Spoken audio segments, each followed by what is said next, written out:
DPRD Bali menggelar rapat paripurna ke-28 masa persidangan ketiga tahun sidang 2024-2025. Rapat paripurna membahas pendapat akhir dan rekomendasi DPRD Provinsi Bali terhadap Raperda tentang perubahan APBD Semesta Berencana Provinsi Bali tahun anggaran 2025 dan penyampaian penjelasan Gubernur terhadap Raperda Provinsi Bali tentang Balai Kerta Adiaksa Desa Adat di Bali.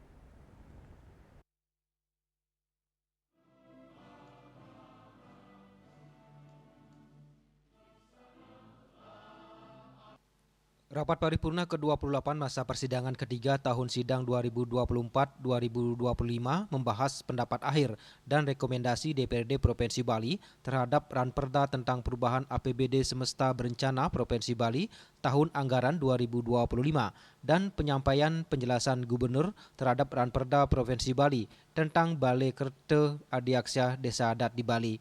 Dalam perubahan APBD SBTA 2025, pembiayaan neto positif didapatkan sebesar 222,268 miliar rupiah lebih, di mana total penerimaan pembiayaan besarnya 623,732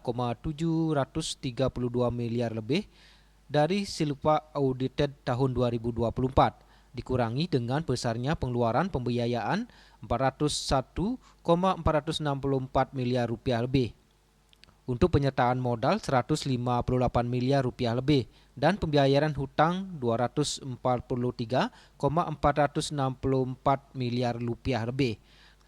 Dalam APBD Induk tahun anggaran 2025 didesain defisit 799,660 miliar rupiah lebih, di mana target pendapatan daerah 600,27 triliun lebih dan target belanja daerah 6,827 triliun rupiah lebih.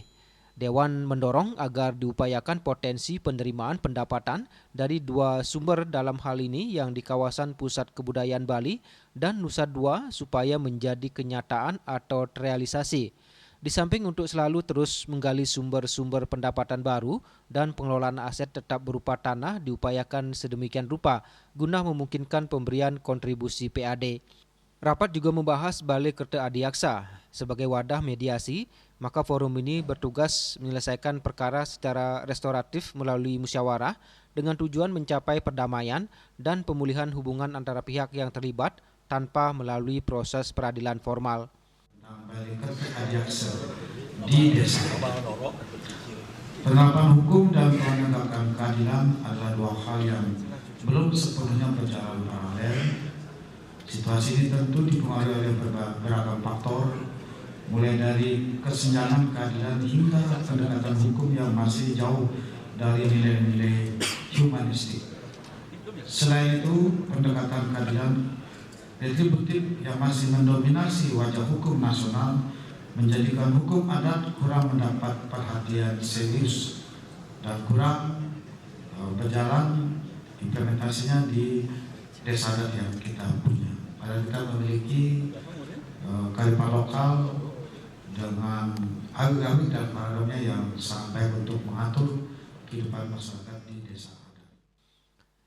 Pembentukan Balai Kerta Adiaksa bukan hanya bertujuan untuk menyelesaikan sengketa adat, tetapi juga perkara pidana ringan dan konflik di masyarakat. Aryani, Bali TV.